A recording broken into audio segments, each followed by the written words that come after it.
In the medieval imagination, the convent was a sanctuary, a fortress of purity, where women devoted their lives to God behind stone cloisters and vows of silence.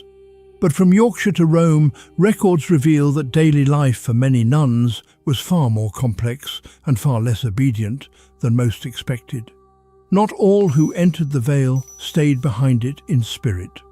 At the heart of convent life was strict regulation. Caesarius of Arles, writing around 512, described nuns as gems of the church, cloistered to guard against the spiritual wolves of the outside world. His Regula Virginum laid out their lives in precise detail, rising before dawn for prayer, keeping modest dress, avoiding vanity and chatter. Meals were sparse, voices hushed, movements confined. The enclosure was not just physical, it was spiritual discipline, a lifelong vow. But reality did not always reflect this ideal. Over time, some houses of religion drifted into disorder. By 1298, Pope Boniface VIII issued the decree Periculoso, commanding all nuns to remain perpetually cloistered. The wording was stark. Nuns must be protected from occasions for lasciviousness, and their nunnish modesty must be preserved. It was a defensive measure against temptation, against scandal, and perhaps against something already happening. Hidden within the quiet halls of some convents, forbidden acts unfolded. In the case of the Wotton Priory in 12th century Yorkshire, one young nun, according to Elred of Rievaulx, went out a virgin of Christ and soon returned an adulteress. She had taken a lover, likely a lay brother, and was said to be pregnant. What followed was a dramatic mix of punishment, escape, and eventual forgiveness, recorded by Elred not as a warning, but a miracle. Even so, it exposed the fragile line between sanctity and human desire. And at Littlemore Priory in 16th century England, the veil tore completely. In 1517, ecclesiastical investigators uncovered a torrent of violations. The prioress, Catherine Wells, had borne a child with the convent chaplain and used church funds for the dowry. Nuns were imprisoned in stocks, punished or openly rebelled. One even burned her way free, and another confessed, "I am ashamed to be here under the evil ruelle of my lady." These were not whispered rumours. They were official records from church visitation transcripts entered into formal comperta. Yet even in disorder, daily rhythms remained. Psalms sung, manuscripts copied, bread baked. Most nuns did not break their vows. But when they did, it was not always with noise. It was often in silence, under cover of darkness, in locked rooms, or letters smuggled through iron grills. Behind the veil, life was never only about virtue. It was about control, of space, of thought, of the female body. And where control is harshest, resistance is never far behind.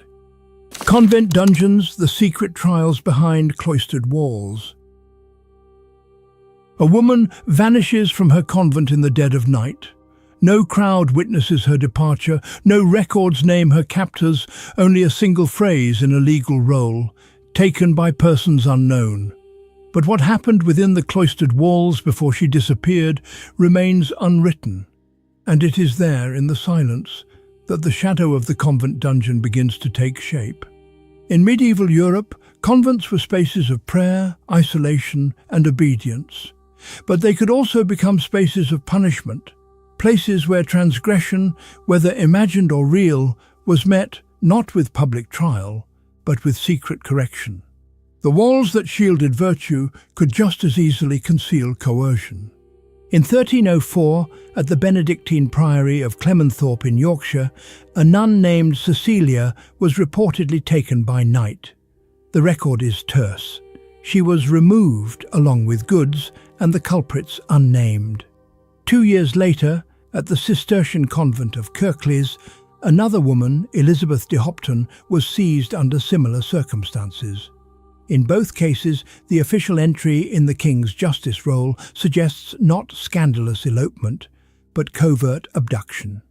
And where convents held their own rules of discipline, one must ask, were these women trying to escape imprisonment within? Centuries later, the mythos of the convent dungeon would explode into public imagination with awful disclosures. 1836, a sensational work by Maria Monk. She claimed that within the walls of a Canadian convent, nuns were held in underground chambers, punished, silenced, and erased. Her vivid tales of secret trials and torture gripped the public, stoking waves of anti-Catholic fear across North America. The book was widely discredited, but its resonance reveals something deeper, a lasting suspicion that what happened behind cloistered doors could never be fully known. Modern historians warn us not to conflate the mythical oubliette, a dungeon of no return, with the lived realities of convent discipline. Yet the concept lingers. Even today, the idea of secret confinement in religious life captures the uneasy balance between piety and power. In truth, many convents had no dungeons at all, but others, especially those with wealthy patrons or powerful bishops, may have had private chambers used for correction, for silence, or simply for forgetting. The hair shearing ritual, a symbol of dishonor. She kneels in silence.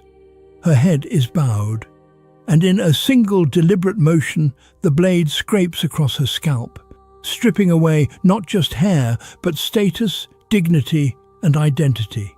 In the medieval world, to cut a woman's hair was never just about appearance. It was a ritual, and in many cases, it was a sentence. Hair was more than ornament. It was a symbol of honor, chastity, and even power. Among Frankish royalty, uncut hair was a mark of dynastic legitimacy. To shear a prince's locks was to strip him of the right to rule. But within the walls of convents, and in the hidden rituals of correction, the same gesture became something darker.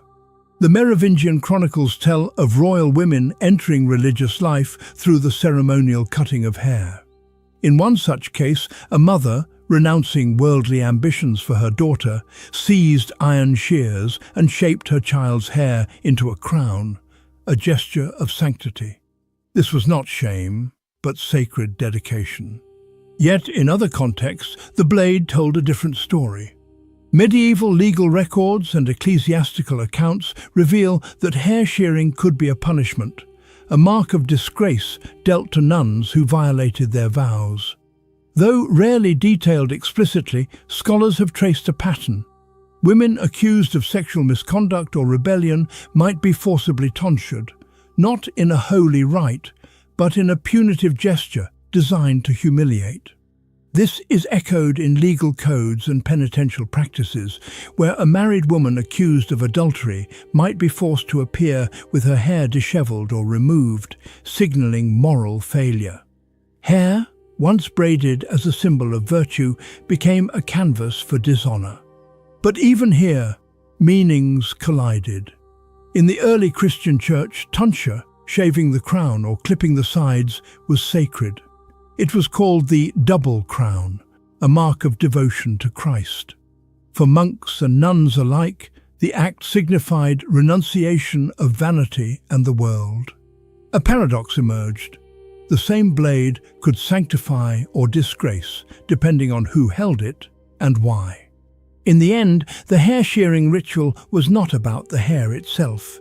It was about control of the body, of the soul, and of how one's story would be told. And once the hair fell to the stone floor, it rarely grew back with the same meaning. Across centuries, the convent was not merely a sanctuary. It was a battleground of obedience and defiance, silence and judgment. Within cloistered walls, sacred rituals could become punishments, and the symbols of faith could turn into instruments of control. The veil, the stocks, the shears, each held meanings that shaped not only the fate of individual women, but the moral architecture of entire societies. These hidden acts did more than discipline bodies, they wrote history in silence. How should we interpret the line between sanctity and suppression when the very rituals of devotion were used to punish dissent? Comment below. As the papal decretal Periculoso warned in 1298, nuns were to remain perpetually cloistered, that their hearts and bodies might be safeguarded in complete chastity. But when walls grow too high, even devotion can become a cage.